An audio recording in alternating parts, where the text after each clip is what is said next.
مرة أختنا طعاما مرة. Yes, أحيانا مرتين. Masya Allah, iya iya iya. Ya, berapa kali makan satu hari kata saya. Beliau menjawab marrotan. Tetapi kadang-kadang marrotain, kadang-kadang dua kali gitu. Mas, Luar biasa ya. Kita saja mungkin di Indonesia itu makan satu hari satu. inilah sebagai rasa syukur kita ya Abu Yaya. Ya, kita harus bisa bersyukur di Indonesia kalau melihat saudara kita yang seperti ini ya, yang selalu mendapatkan musibah, ujian. Pokoknya kita sebagai sesama Muslim yang ada di Indonesia ini memang harus bersyukur dan banyak apa ya menggerakkan hati kita ya sedikit banyak kepada saudara kita yang seperti ini harus terpanggil lah Bu ya. Iya, benar Kang Irwin. Jadi kita lebih bersyukur ketika melihat saudara kita ada yang lebih susah gitu. Kadang kan kita dalam duniawi itu melihat yang lebih tinggi dari kita sehingga kadang kita lupa akan bersyukur. Sehingga kita merasa kurang-kurang karena yang dilihat orang yang lebih tinggi daripada kita. Sehingga kita tidak bisa bersyukur. Padahal kalau kita melihat dalam urusan duniawi itu kita harus melihat ke bawah biar kita lebih bersyukur. Dan kalau masalah urusan akhirat baru kita melihat ke atas biar ada peningkatan. Masya Allah Kanda dan Ibu. Masya Allah. Saudaraku. Innalladzina amanu wa amilus sholihati wa aqamus sholat wa aqamus sholata wa atuz zakata lahum ajruhum inda rabbihim wala khaufun alaihim wala hum yahzanun. Barakallah untuk saudara-saudaraku yang sudah memberikan sedikit banyak barokah. Amin amin. Amin ya Kanda dan Ibu Rabbal mungkin alamin. bisa diniatkan ya, Kanda bisa diniatkan zakat ya. Karena beliau adalah orang mustahik zakat termasuknya ya, orang yang berhak menerima zakat. Dan mungkin antum ketika berbagi itu bisa niat zakat. Kalau sedekah kan mungkin sama orang kaya pun bisa ya. Tapi kalau zakat kan harus sama mustahik, orang yang berhak menerima zakat dan harus tepat gitu, diantaranya fakir miskin dan atau anak yatim gitu. Dan beliau ini kan ibunya sudah tidak ada gitu kan. Ya, barakallah kakandaku ya. Masya Allah. Ukhtina, iqra'ul Qur'an surah Al-A'la أختنا تفضل أختنا. أعوذ بالله من الشيطان الرجيم. بسم الله الرحمن الرحيم.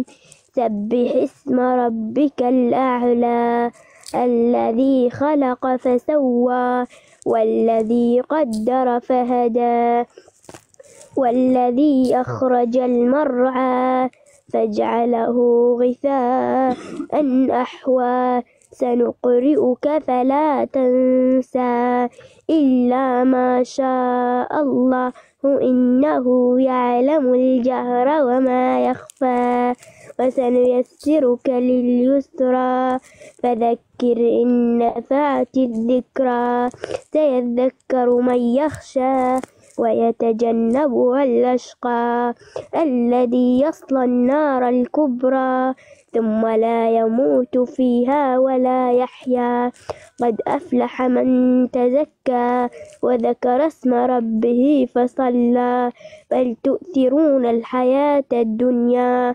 والآخرة خير وأبقى إن هذا لفي الصحف الأولى صحف إبراهيم وموسى Sadaqallahul azim. Ya Allahumma arhamna bil Qur'an. Ini yang terakhir ya saudaraku, Bro Adi terakhir mungkin, mohon maaf semuanya. Ukhtina marratan thaniyan ukhtina atuna tufuli qabla liqa ukhtina ya. Faddal ukhtina. Marratan thaniyan. جينا نعيدكم في العيد نسألكم ليش ما في عنا لا يا دولازيني يا عالم أرضي محروقة أرضي حرية مسروقة أرض صغيرة مثل سلام أتونا طفولي أتونا طفولي أتونا طفولي أتونا سلام سمانا عم تحلم عم تسأل الأيام وين الشمس الحلوة ورفوف الحمام يا عالم أرضي محروقة أرضي حرية مسروقة أرض صغيرة مثل الصغيرة أتونا سلام أتونا طفولي أتونا طفولي أتونا طفولي أتونا سلام.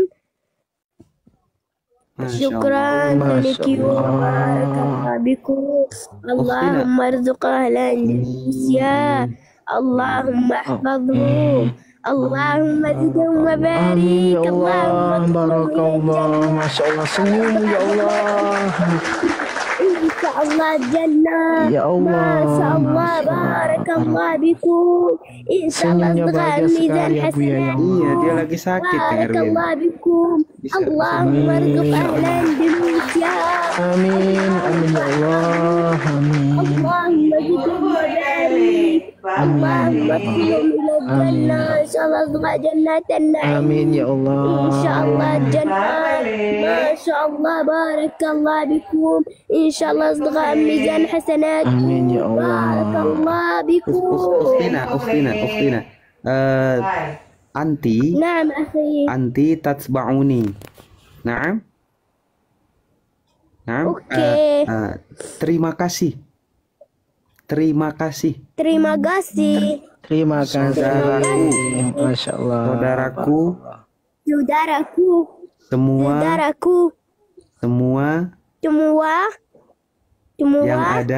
yang ada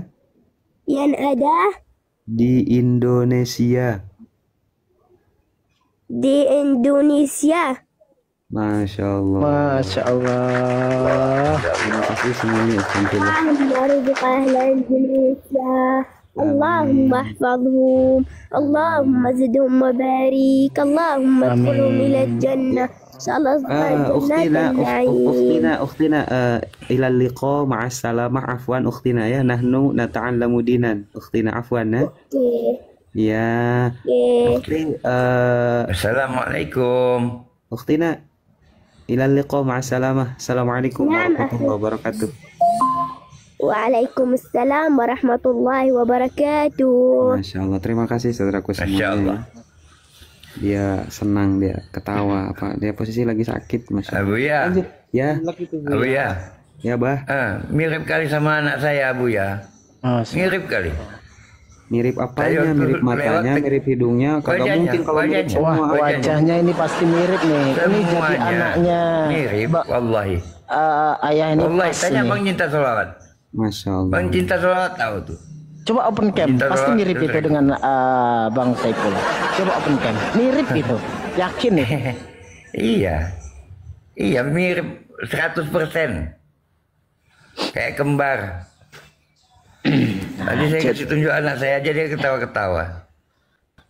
Bang Adi melihatnya gimana seperti ini, Iya. Bang Adi? Bro Adi? Jadi gini ya Bang Adi ya, sedikit ya. Di dalam Islam itu berbuat seperti itu ada dalilnya. Di mana kita itu harus menyisihkan sebagian rezeki sebagai amal soleh, bersedekah, itu ada ayatnya. Bahkan ini ada ayatnya juga bagaimana orang itu memandang pada saat kita bersedekah di depan umum itu bukanlah pamer. Nah, bukan pamer, lihat konteksnya dengan keikhlasan hati kita. Ada ayatnya itu di dalam Islam Bang Adi. Ya ayyuhalladzina amanu la tubdilu shadaqatikum bil manni wal adha. Itu ada dalilnya. Kita wahai orang-orang yang beriman, gitu kan?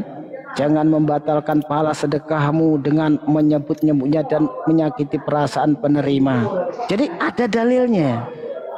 Itu Islam, Bang Adi. Tergerak ke hatimu pada saat umat Islam bersatu melihat satu orang saja yang muncul di sini, di mana sedang mendapatkan musibah di sana, ujian, musibah, bencana di sana. Kami sedikit banyak ingin menyisihkan rezeki walaupun hanya satu mawar saja. Itu Bang Adi. Seperti itu dalam Islam, Bang Adi. Nah, hidup di dunia ini. Saudara kita di bawah banyak yang minta naikin lagi. Tadi kirain udah habis semua koinnya. Ya saya turunin. Ini Bang Arba'in kagak jelas. Itu besok lagi. Gak apa-apa. Ya, Kan tadi udah lumayan juga. Kalau enggak kan, kan? kirimkan ke Abuya, besok Abuya yang melempar langsung itu kan. Nah, itu. Itu Rahab pilek kayaknya pusing itu. Ya lagi sakit. Oh, ini dia tapi bisa ketawa karena saudara-saudara kita yang berbagi. Karena bahagia. Iya bahagia. Bahagia deh. Ini besok naik lagi Abuya ya. Hampir tiap hari naik kayaknya ya. Iya kan nggak apa-apa. Iya, Kalau udah apa besok kan ada waktu lagi. Iya justru gini kok, ada beberapa dari Palestina itu yang minta naik ke saya. Tapi saya cuma naikin satu, ini doang gitu. Yang pertama dia itu saudaranya ada 4 atau ada 5 lupa lagi saya. Yang kedua ibunya sudah tidak ada dan ya dia makan sehari 1 kali. Ya gitu kan. mustahik ya. Anak kecil juga gitu. Jadi yang lain nggak pernah saya naikin. Iya gitu. Karena kita udah kenal dan tahu sejarahnya, ya kan, Abu ya kan, makanya dia yang dinaikin. Ya paling tidak kan begini, yang ini di Komal Abuya, nanti ada yang lain yang mungkin lain kenal sama Komalnya mungkin Ustadz Arif, tapi berbeda orang ya kan, mengenal pribadinya, nanti ada lagi. Pastinya bukan kita ingin mencukupi seseorang, tapi ada tempat-tempat yang memang kita harus berbagi juga ke komal-komal lain kan. Iya. Iya. Ya Allah. Lebih bagus begitu. Jadi apa namanya terstruktur gitu kan. Kalau kita udah kenal sama si ini gitu. Ya, kita bisanya seperti itu mau gimana? Mau transfer langsung ya nggak punya rekening ya kan? Nggak bisa dan nggak bisa juga. Dia ini baru kelas 3 SD. Ditanya umur nggak mau, katanya tidak boleh menyebut umur di TikTok takut kena banned gitu. Bro Adi. Kirain umur 15 kirain. Soalnya saya ketemu orang Palestina mirip dia itu. Apa rawat wajahnya itu umurnya 17. Oh jadi kalau di Palestina wajah-wajah kayak gitu udah 15-16 kok? Kirain ya, nggak jelas nih koko nih, nggak ada dalilnya itu, nggak ada dalilnya. Ketemu nggak jelas kan nggak jelas. Iya tapi dalilnya apa itu, cuman ketemu doang, nggak ada datanya yang beres. Tapi biasanya anak yang lebih kelihatan lebih dewasa dari wallahi tadi. Kenapa? Tadi lewat lagi scroll, ku tengok waktu saya lewat scroll tadi. Ya Allah, dalam hati saya Jiva, anak saya Jiva kan. Panggil. Dia nengokin sampai habis. Enggak kok, enggak Abah, tapi masih ada kan, anak abahnya masih ada. Masih ada. Alhamdulillah. Miripnya itu mirip 100% gitu, kayak kembaran. Oh iya, Arab. Allah, ini ada Adi nih. Coba kita lanjut ya. Bro Adi, monitor belum tidur kan? Di Ya, shalom. Bang Adi. Shalom, ya. Begitulah umat Islam, Bro Adi, ya. Iya, saya juga ingin menginformasikan kan bahwa anak itu juga udah pernah naik di Komal Kristen sama bapaknya. Iya, jadi Komal itu pun juga memberi bantuan gitu. Oh, jadi di Komal Kristen pun pernah naik dan memberi bantuan. Baca surat apa? Iya, udah pernah naik. Di Komalnya Pak Bom dia naik. Aduh. Yang benar. Enggak ya Bang Andi ini ya. Gomal Pak Bom mau ini. Lucu Bro Adi, lucu. Enggak, iya. Coba nanti tanya teman-temannya Pak Saiful. Pernah nggak dia naik ke sana di komalnya Pak Bom? Enggak, kalau komal yang lain Bang Adi bilang kan komal, misalkan komal Kristen yang lain. Kita agak-agak mau percaya, tapi kalau ke Pak Bom kayaknya saya nggak yakin. Aku bukan nggak yakin sama Kristen, aku nggak yakin sama Pak Bomnya. Sama Kristennya yakin aku mau dinaikin. Tapi coba sama Pak tanya. Bomnya nggak yakin aku. Enggak, karena saya kemarin itu ada di sana gitu kan. Nah, saya juga Apalah Pak Bom bilang, apalah. Iya kita tolonglah walaupun kita nggak tahu keyakinannya gitu. Gitu ya.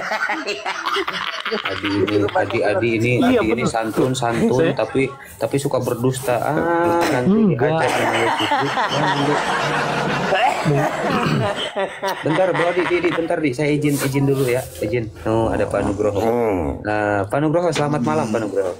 Malam Bang tadi Nugroho, ya. Bang Abuya Gimana kabarnya Pak Nugroho? Gimana? Baik tadi sehat. Semoga Tuhannya Yesus memberkati. Amin. Amin.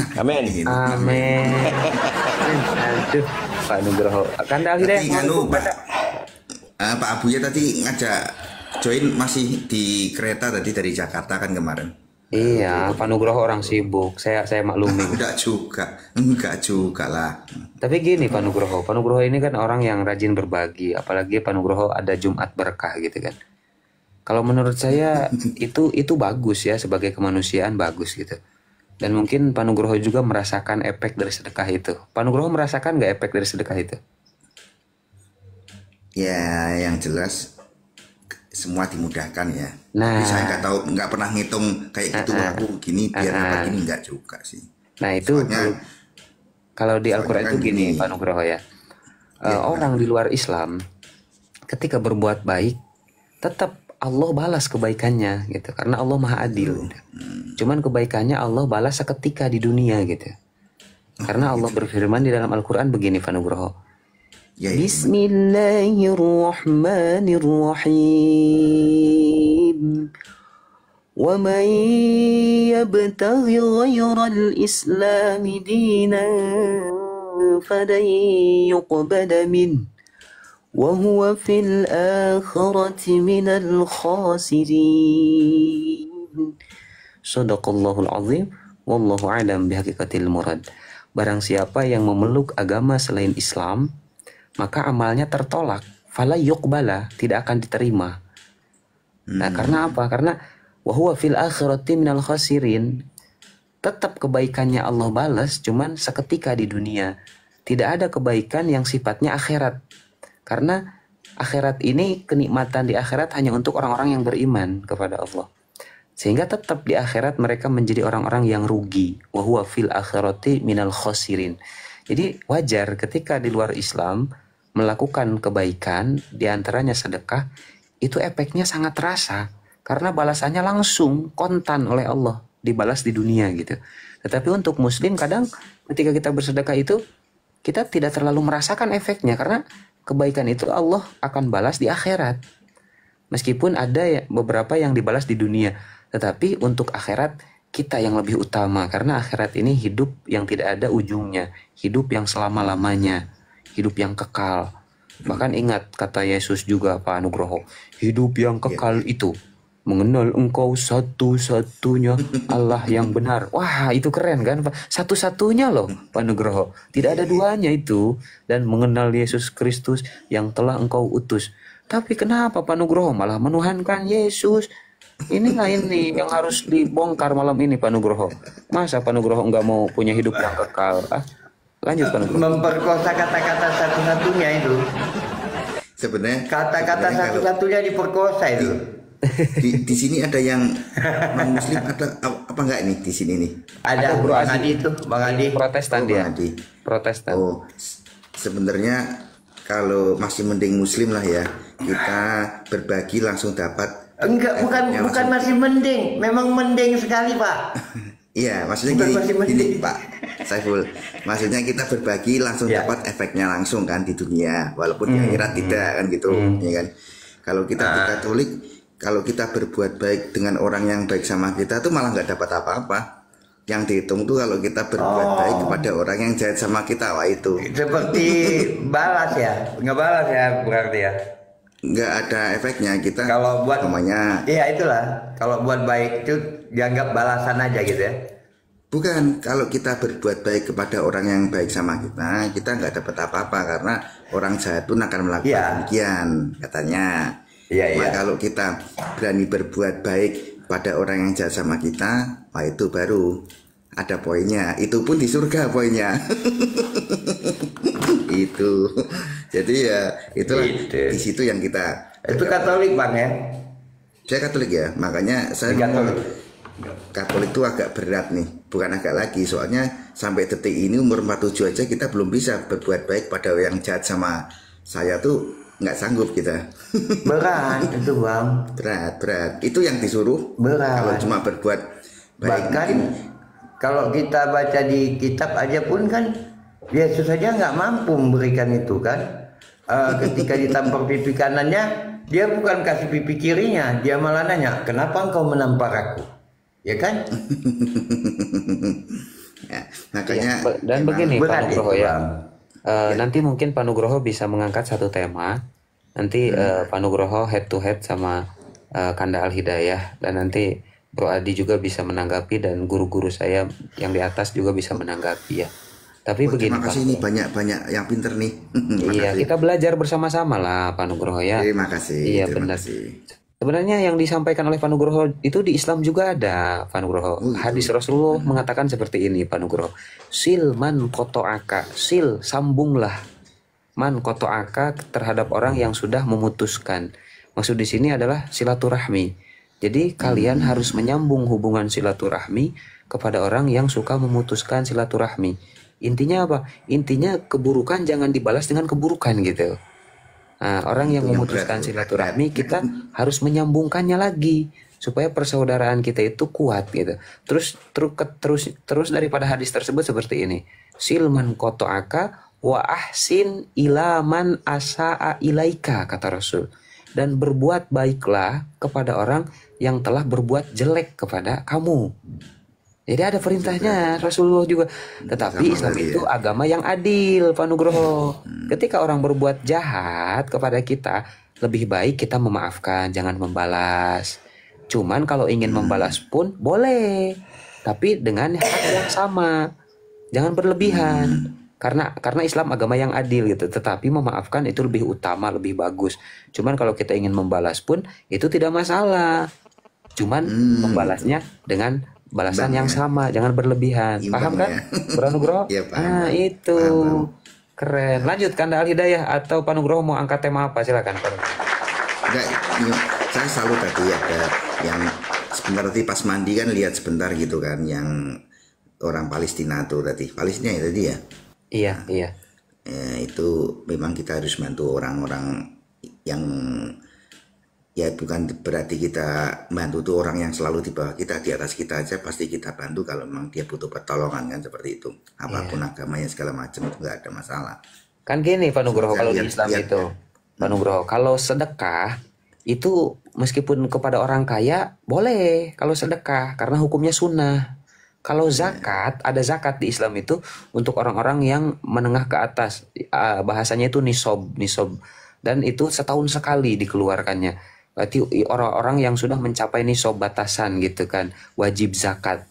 Kalau zakat itu hukumnya wajib, tapi untuk orang yang kaya yang sudah mencapai batas nisob. Nah, dan orang yang berhak menerima zakat ini tidak sembarangan. Nah, diantaranya tadi fakir miskin, anak yatim. Nah, tadi yang dari Palestina kebetulan ibunya sudah ada, jadi jelas dia anak yatim gitu kan. Jadi memang berhak untuk menerima zakat. Nah, jadi wajib hukumnya kalau zakat, maka pahalanya lebih besar karena kewajiban. Kalau sedekah itu sunnah. Nah, jadi di Islam itu seperti itu Pak Nugroho. Lanjut Pak Nugroho, Saya juga- angkat tema Pak Nugroho, bahas apa kira-kira? Saya juga ikut nganu Bang Ya. Abu ya, nanti kalau saya inbox kan, saya inbox WA saya, nanti saya juga ikut grup Yayasan Muslim untuk Yatim Piatu juga, kebetulan kan. Masya Allah. Jadi ya ikut juga. Nah, nanti kalau aku inbox nomorku, nanti aku screenshot kegiatan-kegiatan gitu kan. Namanya Bagus, kita- bagus. Oh, Pak Anggur Asam, wah ini Kristen Oke, Syariah, saya- ini Pak Anggur Asam Kristen Syariah. Iya. Makanya ada Bang. kita mau ini aja.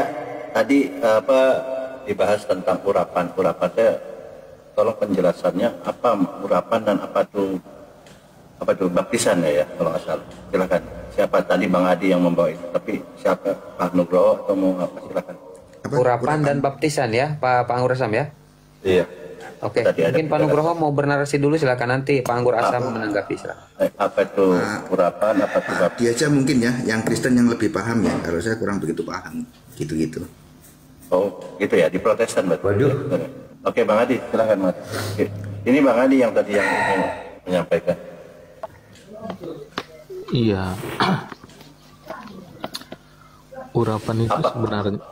Urapan itu sebenarnya karunia dari Tuhan kepada seseorang, ya kan? Dan biasanya orang-orang yang diurapi itulah yang menerima urapan. Tapi setelah Yesus datang ke dunia dan naik bangkit ke sorga, urapan itu dimengerti adalah ketika orang-orang yang hidup di dunia ini menerima Roh Kudus di dalam dirinya. Mengenai Ya, baptisan, ini kalau ngomong nggak bisa lepas Roh Kudus lagi, pusing gua, Adi, lanjut.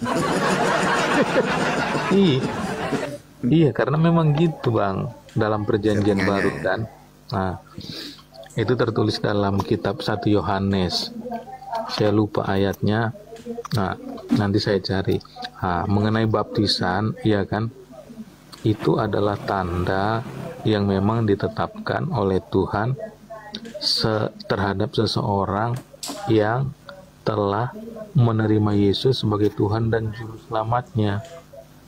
Nah, baptisan itu tanda dia sudah menerima Yesus sebagai Tuhan dan Juru Selamatnya, dan tanda bahwa dia beroleh bagian dalam janji-janji Allah sebagai anak Allah. Nah, gitu dia Bang Anggur Asam. Oke. Ya, nggak tahu itu narasi itu dari mana, saya nggak tahu ya makna dari baptisan itu berapa. Tapi yang saya tahu, yang kita baca ya sesuai Alkitab. Nah, ketika Anda mengatakan baptisan itu yang menerima Yesus sebagai Tuhan dan Juru Selamat, itu terus bagaimana ketika Yesus ini dibaptis?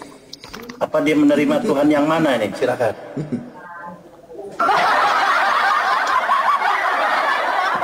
Tuh Pak Nugroho Iya. sampai ketawa tuh, lanjut Bro Adi. Enggak. Kalau baptisan hal yang berhubungan dengan Yesus itu nggak berlaku kan. Seperti ada tadi di Komel ini, mungkin ya di Komel ini tentang membahas Amsal 21 ayat 18. Ayat itu nggak berlaku terhadap Yesus, tapi ayat itu berlaku terhadap apa yang tertulis dalam kitab Yesaya pasal 43 ayat 3. Gitu dia Bang Anggur Asam. Jadi baptisan Yesus bukan baptisan karena dia percaya Tuhan, tapi baptisan dia menerima penyataan Allah untuk disertai Allah di hadapan murid-muridnya. Oke. Kita langsung aja ya, nggak daripada kita ngelantur ya. Saya nggak suka diskusi ngelantur gitu ya, ngarang ngalur gitu. Ketika dijatuhkan ke Yesus kok beda gitu kan.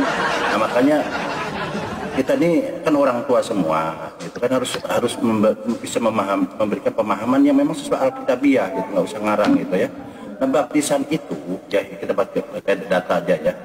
Baptisan itu adalah firman Tuhan kepada Yohanes Pembaptis. Ada firmannya.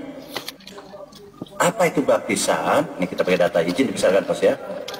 Lanjut, aman karena lanjut. Nah, jadi kita harus Alkitabiah gitu loh, ngerti gitu. Awalnya baptisan ini di perjanjian baru ini dari mana awalnya? Kan begitu struktur, ngurut gitu kan. Nah, kita pakai data izin sebentar. Oke, baik ya. di sini. Nah ini coba kita baca. Ini firman Tuhan loh. Jadi jangan main-main dengan firman Tuhan kalau memang ini kitab suci ya. Lukas 3 ayat 26.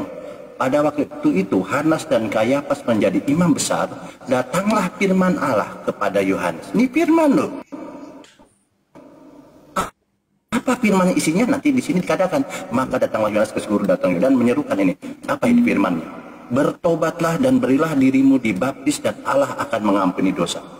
Jadi baptisan Yohanes adalah, ini bicara baptis nih ya, kan ngambilnya dari sini. Gereja-gereja kan seharusnya berdasarkan ini, karena nanti ada ajarannya.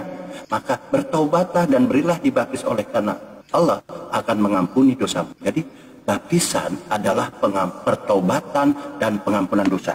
Bukan tentang pengakuan Yesus sebagai Tuhan dan Juru Selamat, nggak ada. Inilah baptisan yang sesuai Alkitabiah. Ini yang dimaksud. Ini firman Tuhan loh, ini firman Allah kepada Yohanes. Apa bunyinya? Bertobat. Jadi inilah definisinya, maknanya. Jadi nggak boleh ngarang. Nah, kembali kepada tentang Yesus. Kenapa Yesus dibaptis? Silakan Bro Adi, tapi Iwan Pilah ya, kalau Pak Anggur Asam sudah ngomong, ini komal goyang. Ayo saudara yang masih bangun sambil ditap-tap ya saudaraku biar kuat komalnya. Terima kasih Iwan Pilah ya. Lanjut Bro Adi. Iya. Terima kasih untuk Penganggur Asam yang telah mengingatkan untuk menyampaikan ayat ya kan.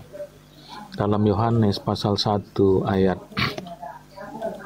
32 ya kan. Bro Adi, gua heran sama lo. Lo ini udah buka kamera tapi gelap. Lo lagi di mana sih, Bro? Hei. Gelap-gelapan udah kayak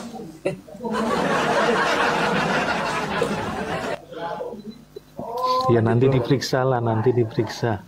Iya, lanjut apa-apa. Silakan lanjut. Nah, jadi di dalam Yohanes pasal 1 ayat 32 sampai 34 penjelasan arti baptisan Yesus itu di situ bisa terlihat dia Bang Anggur Asam. Yesus dibaptis memang karena perintah dari Allah kepada Yohanes. Iya kan?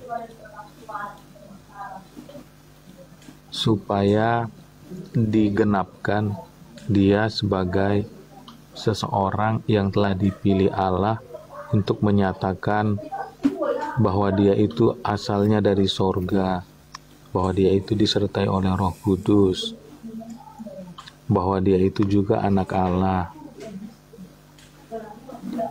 Jadi itu makna baptisan bagi Yesus.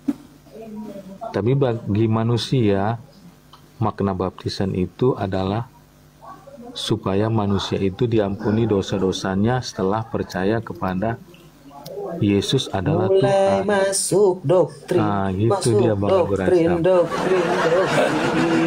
Aduh, susah. Oh, dibesarkan bos. Ya, lanjut.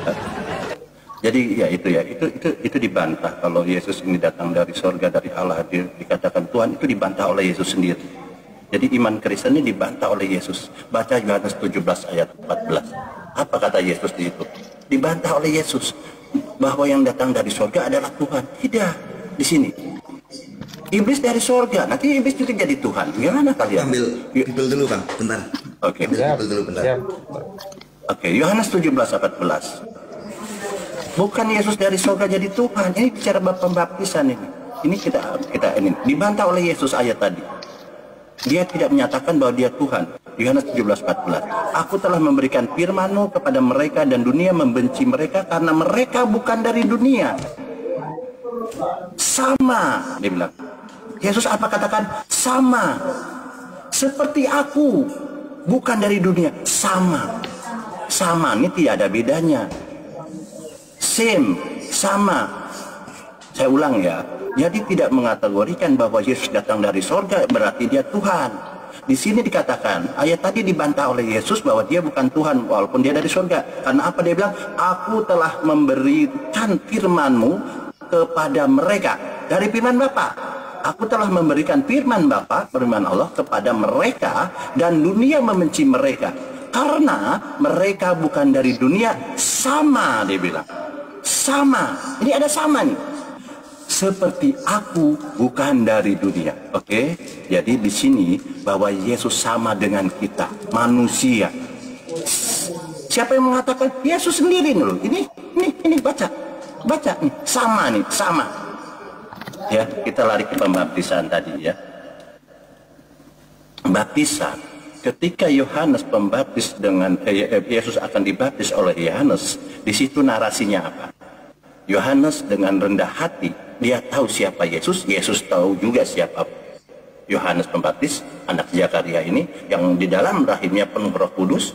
Dia menghormati, saling menghormati. Itulah bentuk kerendahan hati mereka berdua. Ketika Yesus minta dibaptis, Yohanes bilang, aku tidak berkenan hati membaptis kamu. Tapi Yesus apa? Bilang, untuk menggenapi atau melaksanakan perintah Tuhan bahwa Yohaneslah yang harus membaptis. Itu Yesus paham. Bukan Yesus karena dia sok hebat ya atau tidak. Ini karena memang firman Tuhan, Yohanes harus membaptis Yesus tahu. Nah, di situ ada diskusi, dialog. Jadi yang punya otoritas membaptis Yesus ini adalah Yohanes. Tentunya kalau Yesus dibaptis oleh Yohanes, tentunya bukan Tuhan. Kalau Yesus itu dari surga, sama Yesus bilang, aku dari sana, dari Allah, dari Bapa, dari surga, sama seperti kamu, manusia. Nah, sama. Jadi bukan itu Tuhan. Jangan bicara Roh Kudus di sini. Kita bicara dengan apa yang dikatakan oleh Yesus. Nah, apa bicara tentang Yesus di sini ya, teman-teman? Di Matius 3 ayat 1. Yohanes pembaptis, perikopnya. Jangan comot-comot ayat ya. Teman-teman kan suka coba-coba ayat. Sini apa? Pada waktu itu tampillah Yohanes pembaptis di padang gurun Yudea dan memberitakan, bertobatlah. Ini ingat, baptisan itu bertobat, sebab kerajaan surga sudah dekat. Di ayat lain, demikian Yohanes pembaptis tampil di padang gurun dan menyerukan, bertobatlah dan berilah dirimu dibaptis dan Allah akan mengampuni dosa. Tetap pembaptisan ini adalah yang dimaksud adalah pertobatan dari dosa, bukan pengakuan kepada Yesus. Yesus dibaptis kok ngaku sama Tuhan, mana lagi? Nah, kan gitu. Lalu apa? Yesus mendengarkah itu firman Tuhan? Dia mendengar karena dia tunduk kepada Tuhannya Bapaknya. Dia mendengar seruan itu. Apa dia bilang di Markus 1 ayat 9? Pada waktu itu datanglah Yesus dari Nazaret di tanah Galilea. Ia dibaptis di sungai Yordan oleh Yohanes. Untuk apa Yesus dibaptis? Untuk bertobat dari dosa. Karena dia manusia. Dia utusan Tuhan. Walaupun dia memang disucikan, tetapi karena kerendahan hati, dia tahu posisinya sebagai Tuhan, sebagai manusia, dia harus dibaptis. Harus digenapi firman Tuhan, harus dilaksanakan oleh Yohanes bahwa dia harus dibaptis.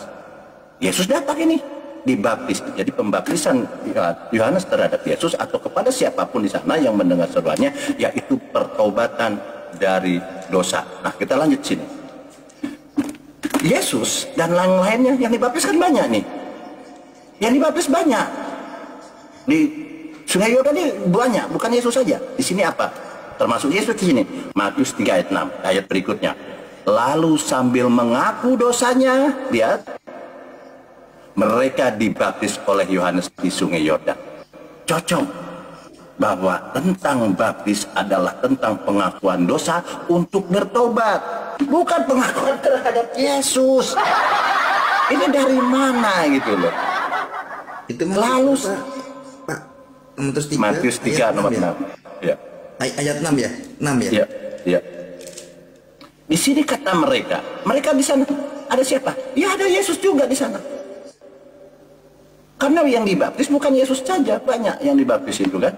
Karena diseru nih kepada mereka semua, termasuk Yesus datang dari Galilea. Nah, lalu sambil mengaku dosanya mereka dibaptis oleh Yohanes di Sungai Yordan. Jelas di sini Yesus bukan Tuhan karena dia juga tahu bahwa dia sebagai manusia, tentunya dia pernah melakukan kesalahan yang sengaja atau tidak disengaja, yang sadar atau tidak sadar. Dia tahu diri bahwa Tuhannya lah yang maha suci, yang maha kudus, Bapaknya yang di surga lah yang maha kudus. Nah itu. Kemudian kita lanjut sebelum kepada yang lain ya. Di sini Lukas 3 ayat 21. Ini kita fokus ke baptisan aja ya. Ketika seluruh orang banyak itu, lihat, orang banyak, mereka, kalimatnya mereka, orang banyak. Di sana ada Yesus, ya, pasti ada Yesus, karena di sana Yesus bagian dari mereka. Yesus bagian dari orang banyak. Ketika seluruh orang banyak itu telah dibaptis dan ketika Yesus juga dibaptis dan sedang berdoa. Yesus berdoa kepada siapa kalau dia Tuhan? Dia dibaptis sambil berdoa. Ini jelas loh ya. Ketika seluruh orang banyak itu telah dibaptis dan ketika Yesus juga dibaptis dan sedang berdoa. Tentunya kita tahu kalau doa dalam konteks baptis adalah doa permohonan maaf, permohonan pertobatan dan segala dosanya. Jelas sesuai konteks ini. Kalau kita bicara apa doa apa ya kalau di dalam pembaptisan ini, kita merujuk ke tadi itu firman Tuhan itu tentang pertobatan dari dosa. Makanya doanya tentunya berisi tentang sesuai konteks ini. Jangan berbicara tentang tobat, tentang berdosa, doanya yang aneh-aneh, minta istri lagi. Tidak mungkin lah. Seperti itu ya. Oke, kita lanjut. Bang Anggur, Bang Anggur. Kecilin ekonya dikit, Bang. Aku nggak pakai ini. Cek. Gema kali. Oh, gema lagi. Oh, saya di ruangan ini di gedung. Oke. Oke, jadi teman-teman, jadi definisi itu ngarang seperti tadi itu ya. Mungkin Roh Kudusnya, karena gini teman-teman yang harus diingat teman-teman Kristen ya. Jangan selalu berkata Roh Kudus, Roh Suci. Karena roh jahat itu datangnya dari Tuhan juga. Roh jahat itu datangnya dari Tuhan juga. Roh Kudus juga datang dari Tuhan juga. Cuman kalian sebagai manusia diciptakan oleh Tuhan harus berpikir. Ini datang roh kudus yang dari Tuhan atau roh kudus yang datang roh jahat dari Tuhan. Dan kita harus filter. Mana yang kita mau ambil? Kalau kita condong kepada kesesatan, kita ambil pastinya roh jahat. Tuhan memberikan pilihan, silakan. Ada mau ambil roh jahat atau mau ambil roh kudus. Itu pilihan. Nah, kalian ini seperti Bang Adi ini ternyata roh jahat. Dia memframing apa saja, memfitnah dan firman-firman Tuhan. Nah, di sini apa ya?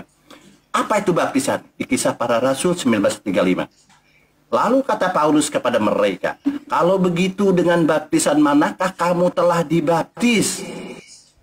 Jawab mereka, dengan baptisan Yohanes. Oh, baptisan Yohanes nih. Fokus, apa baptisan Yohanes? Ayat 4, kata Paulus, baptisan Yohanes adalah pembaptisan orang-orang yang telah bertobat. Di sini jelas.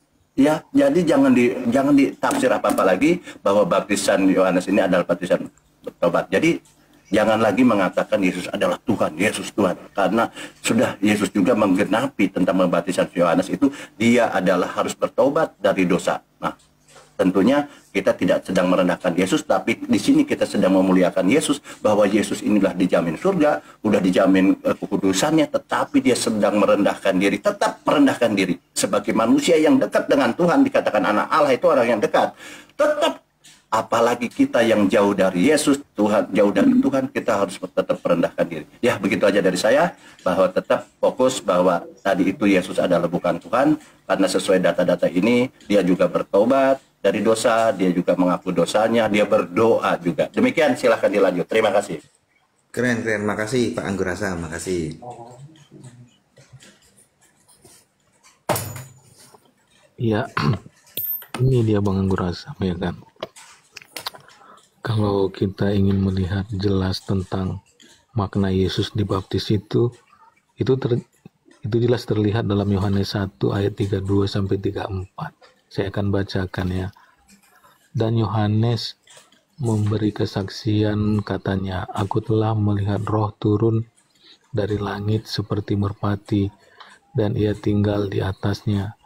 Dan aku pun tidak mengenalnya, tetapi dia yang mengutus aku untuk membaptis dengan air telah berfirman kepadaku, jika engkau melihat roh itu turun ke atas seseorang dan tinggal di atasnya, dia lah itu yang akan membaptis dengan Roh Kudus.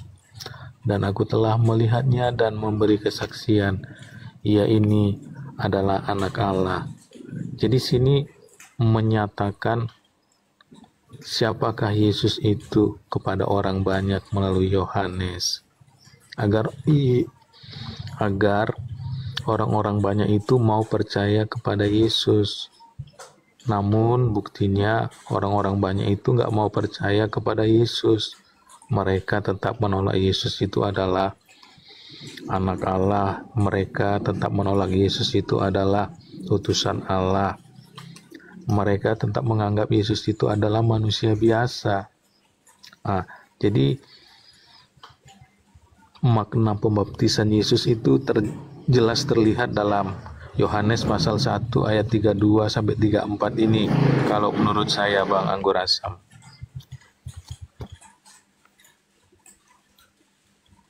Oke, berarti barangkali Pak Nugroho mau menanggapi, silakan Pak. Mungkin kalau saya tanggapi ya, kalau Bang Abu ya sama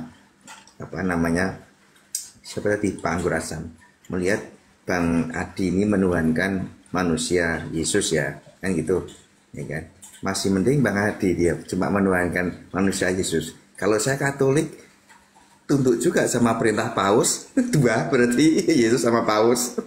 Kalau Bang Adi kan nggak sama Paus kan enggak. Kalau saya apa yang diperintahkan Paus itulah siap, apapun itu, karena bagi kita kalau Katolik itu Paus itu pengganti Petrus, Petrus itu pengganti Yesus. Nah itu dia.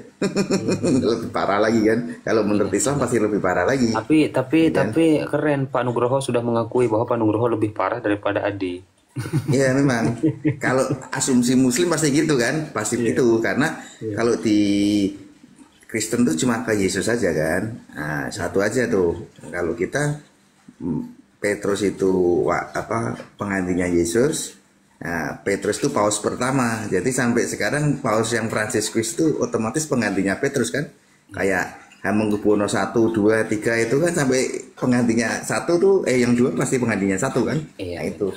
Nah, kalau pengganti itu nggak akan patuh sama Paus. Kalau kita pasti patuh apapun gitu. Iya. Apakah masih ada tanggapannya, Pak Nugroho? Cukup. Oh siap. Sebelum nanti mungkin Kanda Al-Hidayah mau sedikit menanggapi ya, sebelum ke Pak Anggur Asam. Saudaraku di bawah, saya nggak membisukan typingan Oten. Silahkan saudara-saudaraku yang di bawah hajar saja ya, yang typing di bawah hajar sama saudara-saudara saya yang di bawah, biar nggak ngantuk. Oten di bawah ini loh, banyak penghujat, soalnya banyak yang penghujat. Lanjut Kanda Al-Hidayah, lanjut. Barangkali Kanda Al-Hidayah mau nanggapin, silahkan sebelum ke Pak Anggur Asam. Iya, baik. Bismillahirrahmanirrahim. Assalamualaikum warahmatullahi wabarakatuh. Waalaikumsalam. Raditu billahi robba wa bil islami dina wa bi Muhammadin sallallahu alaihi wasallam nabiyya. Rabbi shrah li sadri wa yassir li amri wahlul 'uqdatam min lisani yafqahu qawli. Asyhadu an la ilaha illallah wa asyhadu anna Muhammadan abduhu wa rasuluhu la nabiyya ba'da. Baik, terima kasih ya para ikon pila, netizen, yang juga kawan-kawan Kristen mau yang di atas atau yang di bawah, karena sudah hadir meramaikan room kami apologet Islam, karena tanpa Anda sunyilah kami kan dalam setiap dialog, karena memang kami menanti-nanti kawan-kawan Kristen untuk menjadi peneman kami mencari literasi kebenaran. Nah, pertama kita coba berangkat daripada baptisan dulu ya. Betul, penulisan Bible itu bahwa ada mandi mandah ya. Contohnya memberi orang dibaptis. Tapi ingat di sini Bang, ada satu poin yang sebelum dilangkahi semua itu, ada satu poin dulu yang paling utama, yaitu kepada siapa Yesus ini diutus. Nah, lagi-lagi aku bilang ya, dalam berdialog itu acuan kita ini sesuatu yang namanya asumsi adalah di karang-karang yang tidak dapat dibuktikan oleh ayat. Itu asumsi namanya, atau tuduhan liar. Nah, tadi ada tanggapan bilang asumsinya Islam, enggak Bang. Kami bertanggung jawab kenapa kami sebagai apologet selalu open camp, agar bukan saja perkongsian kami yang didengar, tetapi juga muka kami jelas dilihat orang. Nah, sekarang coba kita berangkat daripada mula dulu, yang poin dulu. Kepada siapa Yesus ini datang nih? Kalau pakai Bible ya, pakai Bible. Yesus, kalau ini datang kepada siapa ini? Adakah kemudian jawab Yesus, aku diutus kepada Amerika? Enggak. Kepada Yunani mungkin? Enggak juga. Kepada Antioquia mungkin? Enggak juga. Jawab jelas perkataan Yesus, aku diutus hanya kepada domba-domba yang hilang dari umat Israel. Kita ini umat siapa kita? Domba siapa kita? Adapun kemudian umat penumpangan, pendiri kemudian penumpangan ini dari mana kawan-kawan Kristen? Ini dari orang-orang Yunani. Jadi Yunani sama Yesus ini, jangankan tante dengan kakek, bebuyutan saja tidak ada warisnya. Karena diperjelas oleh Yesus dalam Wahyu 7 nomor 4-6, daripada 144.000 yang termaterai dari suku Yehuda, maka diperjelas suku ras bangsa Bani Israel sebanyak 12 suku. Nah, inilah yang dipesan sama Yesus ketika memerintahkan muridnya dalam Matius 10 nomor 5-6. Jangan masuk atau menyimpang ke jalan bangsa lain, atau masuk ke kota orang Samaria, melainkan pergilah kepada domba-domba yang hilang dari umat Israel. Ketika dibenarkan pun kemudian Yesus itu kepada Kristen. Bang, kawan-kawanku Kristen, macam langit dengan bumi. Kenapa? Ke gereja hari Minggu tidak ada perintah Yesus. Menjadi Katolik Protestan tidak ada perintah Yesus. Menyambut hari Natal tidak ada perintah Yesus. Menuhankan dia sebagai Tritunggal tidak ada perintah Yesus. Kolering Rabana Kebaktian juga tidak ada perintah dari Yesus. Jadi terlihat nampak kan? Nampak bahwa ini perbedaannya seperti langit dengan bumi. Ternyata inilah yang dimaksud sebagai asumsi liar, yaitu klaim. Dikatakan bilang pengikut. Seseorang yang mengikut. Contoh kalau kami mengikut meneladani Rasulullah Sallallahu Alaihi Wasallam. Apa yang dipraktisi oleh Al-Quran melalui pengajaran yang dilisankan langsung oleh Rasulullah kepada para sahabat. Itulah yang dilakukan sama orang Islam. Ati Allah wa ati Rasul. Ali Imran 31. Nah, saya rasa yang di luar juga begitu. Kalau Kristen juga mengklaim bahwa mereka ini pengikut Yesus, tidak sebaliknya berbuat yang 5 hal tadi yang aku sebut. Tidak pernah diajarkan oleh Yesus itu, hal-hal itu. Sementara yang diperjelas oleh Yesus dalam Yohanes 12:44, barang siapa yang taat kepadaku dan percaya kepadaku, dia bukan percaya kepadaku tetapi kepada dia yang telah mengutus aku. Jangankan untuk Bapaknya. Kepada Yesus sejak tidak ada yang ditaati. Perintah apa dari Yesus? Menjadi Kristen? Tidak mungkin. Kristen itu disebut 6 kali di Bible, 2 di Kisah Para Rasul, 1 di Petrus, dan 3 di surat Paulus. Sementara ini tidak pernah mendapat mandat legitimasi dari Yesus pengajarannya. Jadi kalaupun betul kemudian Yesus ini membaptis atau dibaptis, itu hanya berlaku kepada kaum Bani Israel. Renung-renungkan kawan-kawan Kristen, kamu ini kaum dari mana, dan pengajaran Bible kamu berangkatnya dari mana. Pokok dasar daripada pengajaran Kristen itu. Itu dulu sebelum kepanjangan, silakan. Sebelum ibarat atau Panugroho ibarat ya. Kalau untuk bangsa Israel, kayak saya orang Jawa nggak bisa dapat KTA tuh. Siap Pak Nugroho sama Bro Adi ya. Belum ditanggapi, mungkin saya kembalikan dulu ke Pak Anggur Asam. Silakan Pak Anggur Asam. Sedikit aja ya. Jadi memang tadi nggak bisa di ini ya. Memang itu udah yang tertulis, kita kan hanya membacakan aja. Jadi poin-poinnya seperti itu. Baptisan ini yang terjadi pada Yesus ya. Saya tidak berbicara tentang baptisan di sini, tetapi betul ada pertanyaan dari Al-Hidayah, betul. Kalau kalian dibaptis, ini kalian tidak termasuk untuk yang harus dibaptis karena bukan dari golongan orang-orang Yahudi, itu tepat gitu ya. Nah, kalau kita merujuk kepada ayat lain, apa pengakuan Yesus di Lukas 23 nomor 34? Ini Yesus yang ngomong loh ya. Ini yang kita selalu diadu gitu ya dengan asumsi-asumsi. Yesus ini tahu bahwa dia itu manusia yang harus menggenapi firman Tuhan yang datang kepada Yohanes, bahwa dia harus dibaptis. Untuk apa? Untuk bertobat dari dosa, kan begitu. Seperti dikatakan oleh Paulus, baptisan Yohanes adalah baptisan pertobatan dari dosa. Itu di Lukas 2:34.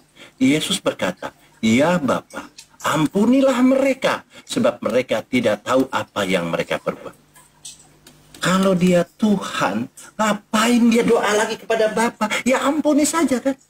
Mudah kok. Mudah sekali. Kalau manusia kita yang manusia biasa saja kita menganggap mudah, apalagi untuk Tuhan. Tuhan saja untuk mengampuni sangat mudah. Tetapi di sini apa? Ya Bapa, ampunilah mereka, sebab mereka tidak tahu apa yang mereka perbuat. Ini Yesus berdoa kepada Bapaknya.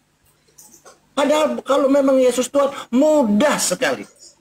Kalau kita bicara mujizat menghidupkan orang mati bisa, ya kan? Menyembuhkan orang menyembuhkan orang sakit yang matanya buta bisa. Ini cuma hanya mengucapkan, "Saya ampuni dosamu." Selesai dunia ini. Habis. Tetapi di sini apa? Dia tahu bahwa dia bilang, "Ya Bapa, ampunilah mereka, sebab mereka tidak tahu apa yang mereka perbuat." Dia berdoa. Lalu apa dia bilang?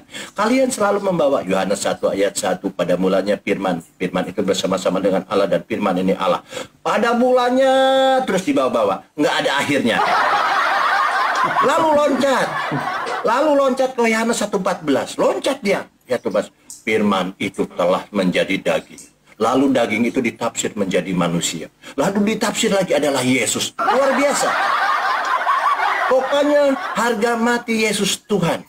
Ini yang kalian, Yohanes 1, padahal Yohanes 1 itu adalah bukan perkataan Yesus, tidak pernah juga Yohanes menerima perkataan itu dari Yesus, dan Yesus pun tidak pernah mengatakan hal demikian, tetapi itu sebagai pondasi kalian yang luar biasa, sehingga apapun yang berlawanan dengan Yohanes 1 ayat 1 itu dibantah. Padahal apa kata Yesus? Apa kata Yesus mengenai kesaksian Yohanes itu? Baca di Yohanes 5 ayat 36. Ini dibantah oleh Yesus. Yesus sudah tahu. Udah tahu itu.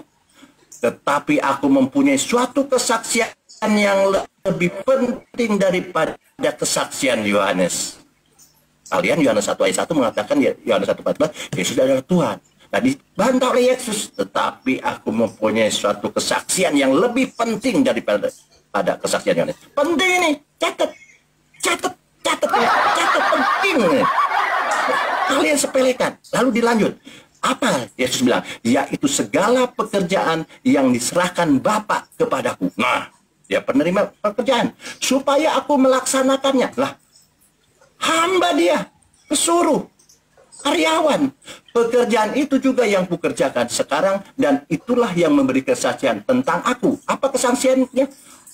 Bahwa Bapa yang mengutus aku.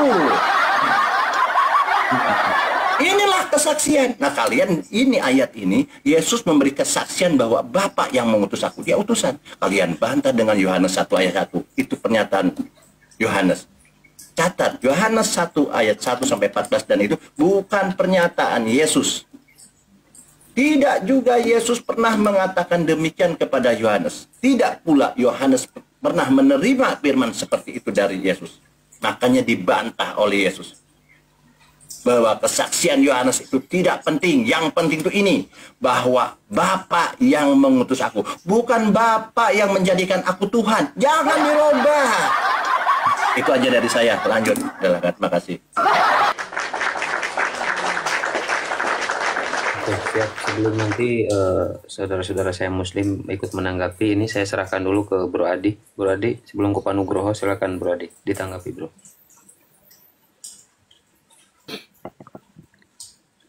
Di, lo masih hidup nggak, Di? Masih hidup nggak lo? Ya. Oh ada, lanjut. Ngopi dulu. Iya. Ngopi dulu. Gini dia Bang Anggur Asam, ya kan. Kalau Yesus diajari Paulus supaya orang-orang mengakui dia Tuhan, itu kan sebenarnya diterimanya dari Roh Kudus, bukan atas ajaran Paulus, ya kan? Dan itu telah diteguhkan dalam kitab Roma pasal 10 ayat 9. Kalau kita mengakui Yesus adalah Tuhan, kita diselamatkan. Dan kepada Yohanes dia mengajarkan kalau kita percaya kepada Yesus adalah Kristus, kita lahir dari Allah. Nah, jadi di sini doktrin lagi, doktrin lanjut. Iya. Jadi di sini adalah dasar-dasar yang paling pokok dan paling inti untuk seseorang yang hidup di dunia ini boleh mengalami pembaptisan supaya menjadi anak Allah. Tapi Yesus dibaptis bukan karena dosa-dosa. Tapi Yesus kalau untuk Yesus beda ya, segala sesuatu untuk Yesus beda. Lanjut. Yesus tidak bisa disamakan dengan manusia yang lain dalam hal pembaptisan, karena Yesus dibaptis sesuai dengan Yohanes pasal 1 ayat 32, 34 tadi. Yohanes telah menerima firman atau penglihatan dari Allah bahwa dia harus membaptis Yesus, dan Yesus mendatangi Yohanes. Nah, jadi disinilah perbedaan baptisan Yesus dengan baptisan manusia yang lain. Manusia dibaptis sebagai tanda pertobatan. Yesus dibaptis sebagai tanda Allah mengasihi Yesus yang akan memberitakan firman di dunia ini sesuai dengan keberadaannya sebagai utusan Allah, bukan sebagai Tuhan, tetapi sebagai manusia, tetapi sebagai anak manusia yang diutus oleh Allah untuk menyampaikan kebenaran-kebenaran Tuhan. Jadi untuk menerangkan ayat-ayat itu nggak bisa tanpa pertolongan Roh Kudus. Itu harus ada pertolongan Roh Kudus dia, seperti yang ditulis tadi dalam Yohanes pasal 5 ayat 31.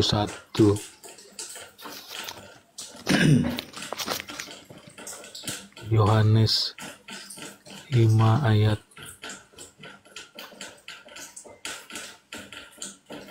33, kamu telah mengirim utusan kepada Yohanes dan ia telah bersaksi tentang kebenaran.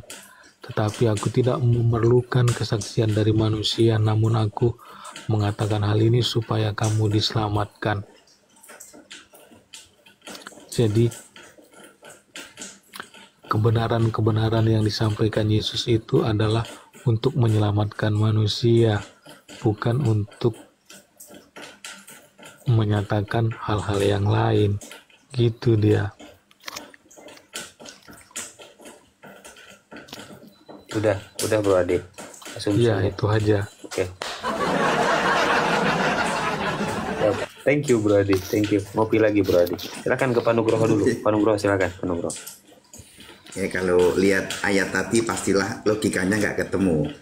Untuk manusia dibaptis, kalau untuk Yesus dibaptis karena Tuhan kan nggak ketemu, logikanya pasti nggak ketemu ya. Tapi ngomong-ngomong ya keren lah teman-teman Muslim, Pak Ustadz segala macam sampai mengulas Bible detail gitu, keren tuh. Saya aja yang 47 tahun jadi Katolik jarang ngulas Bible kayak gitu. Nah ini masalah ini, lanjut. Keren itu keren, ya kan? Ya kalau lebih pinter Pak Adi lah, tadi Bang Adi itu kan dia lebih tahu lah, walaupun mungkin kalau orang teman-teman Muslim apa asumsi lah segala macam, tapi lebih tahu Bible lah daripada saya. Kalau saya nyimak aja, dengerin saja. Karena itu tadi saya lebih parah lagi dari Bang Adi, soalnya yang Tuhan kan ada dua, Yesus sama Paus kan. Kalau Bang Adi kan cuma Yesus saja. Itu dia. Siap Pak Nugroho. Oke, silakan sebelum mungkin Kang Al-Hidayah, ini Kang Erin dulu mau menanggapi, silakan Kang. Saya itu cuman pesen gini, Bang Adi, coba narasinya jangan ke Roh Kudus dulu. Pelajari secara letterlek dulu supaya runtunan pada saat kita menemukan iman itu bukan karena hal yang tidak nampak dulu, tapi yang letterlek di mata kita. Lanjut Bang Al-Hidayah. Baik. Jadi aku ke Bang Nugroho dulu ya. Oh iya silakan. Begini Bang. Untuk menjadi Kristen itu memang dan diukur dengan logik akal. Kebetulan Bang di Islam itu perintah Allah tidak lain dan tidak jauh-jauh dengan akal. Sebab itulah Allah Subhanahu wa taala dalam Al-Qur'an banyak menitik beratkan tentang akal. Nah tadi kalau Anda menyinggung tidak mungkin kalau Tuhan dibaptis oleh manusia. Bukan saja itu Bang. Ketika Anda sebagai seorang Melayu, aku juga seorang Melayu, di kamus besar bahasa yang kita sehari-hari ini, arti kata Tuhan itu sesuatu yang dipuja, yang diyakini, yang disembah, yang maha kuasa. Tuhan. Ini menurut KBBI, Kamus Besar Bahasa Indonesia, dan KBM, Kamus Besar Bahasa Malaysia. Sama itu. Sama ya. Tatkala menjadi Kristen, Kamus KBBI dan Kamus KBM ini dibuang jauh-jauh. Kenapa? Sebab disitulah kemudian Tuhan itu juga di samping dikasih mandi oleh manusia. Aku yakin Bang Nugroho ini bukan menghujat ya, bukan menghina aku ini. Tidak apa-apa. Fakta ini. Santai. Yesus ini Bang kalau tidak dikasih susu oleh Maria, yang tidak dikasih makan sama Maria, pada masa dia bayi pasti dia gol. Bayangkan itu Bang. Nggak diimunisasi ya, dulu belum ada imunisasi itu. Iya. Nah, di sini kayak tidak sampai kita mikirnya di sini. Karena apa? Diikat dengan satu dogma yang disinggung dari tadi oleh kawan-kawanku di sini, guru-guruku, yang harga mati pokoknya Yesus Tuhan. Nah sekarang di samping itu juga ada hal ketiga yang tidak dapat diterima oleh akal manusia secara kemanusiaan, yaitu tidak ada keterangan di mana-mana kitab di muka bumi ini selain daripada Bible, the New Testament, bahwa Tuhan pernah disunat oleh manusia. Lukas 2:11 lahir Tuhan di kota Daud, Lukas 2:21 ayat seterusnya saja. Pada waktu itu kemudian Yesus pada usia 8 hari Yesus disunat dan diberi nama Yesus. Lain-lain kitab dari muka bumi ini, di seluruh kitab di muka bumi ini selain daripada Bible, tidak ada kemudian keterangan Tuhan pernah disunat oleh manusia. Bayangkan Tuhan Bang, bulinya manusia ciptaan, pegang anunya, lihat anunya itu, Tuhan itu. Maka sudah sampaikah Anda punya akal berpikirnya di sini? Apalagi ketika yang dianggap Tuhan di samping ditampar, diinjak-injak, dipukul, ditinju, juga dibingkai, disalib dengan keadaan. Nah ini lagi-lagi yang kelima, pelecehan kepada Tuhan kan, pelecehan kepada Tuhan. Kayak tidak masuk akal Bang Adi. Itulah aku bilang selalu begini ya. Jangankan untuk definisinya Tuhan Bang. Aku yakin Bang. Ini mohon maaf ya, semua ada di sini ada 600 lebih orang. Presiden atau Perdana Menteri kita ini Bang, ketika digambar separuh telanjang, dibingkai gambarnya di tengah-tengah jalan Bang, itu perang dunia nanti itu. Jangankan untuk Tuhan. Aku Bang, ketika bapakku yang melahirkan aku, bersusupaya menghidupkan aku, tiba-tiba meninggoy, digambar separuh hanya pakai spinda tuh, pakai itu, ditaruh di sini, dipampang, datang orang-orang lompat-lompat depannya Bang, nyawaku jadi taruhan tuh, karena itu menghina bapakku namanya. Begitu Anda menjadi Kristen, karena bungkusan selaputan doktrin yaitu pokoknya Yesus Tuhan titik, semua ini dihilangkan. Sementara ini tidak dapat dibenarkan oleh Bible. Ketika Yesus diyakini sebagai Tuhan penebus kepada manusia, Bang Nugroho sama Bang Adi, kita manusia untuk menjadi pendekar, jago bertinju, aku boleh mengalahkan kalian sebanyak 8 orang ini berkelahi, menjadi pendekar aku. Dibilang juru selamat dunia. Yohanes 19:34, satu orang dari prajurit itu menumbak lambungnya. Apa yang terjadi kemudian? Dia menundukkan kepala dan menyerahkan nyawanya. Bayangkan, satu orang saja menumbak. Padahal katanya juru selamat dunia tuh. Jadi disinilah berangkatnya beberapa hal yang harus kita pikir secara logis. Maka ternyata Bang Adi, rata-rata orang-orang yang keluar dari Kristen itu bukanlah meninggalkan Yesus, tetapi ingin menjadikan Yesus sebagai manusia yang paling sempurna yang tidak pernah terhinakan oleh makhluk. Lihat saja di Komal-Komal. Begitu kami bermati-matian mempertahankan dengan dasar pendekatan ilmiah, menggunakan pendekatan dasar akal, menggunakan pendekatan kitab untuk menidakkan penyaliban Yesus. Maka semua itu digagalkan oleh kawan-kawan Kristen ketika sudah masuk yang kata menurut kami kekristenan. Ribuan ayat Bible itu akan hilang seketika. Kenapa? Sebab menurut kami Kristen pokoknya Yesus Tuhan sudah. Tidak guna, sudah itu yang ayat-ayat tadi itu. Sedangkan jelas kata Yesus tuh, aku tidak dapat berbuat apa-apa dari diriku sendiri. Yohanes 5:30. Yohanes 12:49 sampai 50. Mereka sudah ada hakimnya, yaitu segala firman yang disampaikan Bapa kepadaku, itulah yang menjadi hakim mereka. Bukan firman yang jadi manusia, bukan kedagingan yang Tuhan, bukan Tuhan yang menjelma menjadi manusia yang menjadi hakim.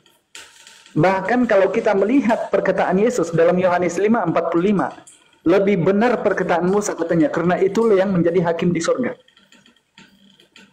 Jadi Bang Adi sama Bang Nugroho, mudah-mudahan melalui dialog-dialog seperti ini, sebenarnya kalau mau ayat-ayat, aku terlalu banyak ayat yang aku mau terangkan, tapi coba kita belucik akal dulu. Kira-kira itu masuk akal apa enggak? Coba ditanggapi, silakan. Saya tanggapi ya. Silakan. Kalau mungkin pola pikirnya Bang Adi sama saya mungkin agak beda ya. Kalau saya karena saya dari Katolik, jadi kita tunduk penuh atas perintah dari Vatikan. Jadi ibarat kita ini kerja di perusahaan. Nah, kalau selama kita masih nyaman di perusahaan itu, ya kan, walaupun perusahaan lain ngomong kok kamu mau kerja di situ gaji sedikit lah, segala macam lah, aturan susah lah, nggak masuk akal lah. Tapi kalau kita masih nyaman, ya mau nggak mau kita tetap ikut perintah dari perusahaan itu kan.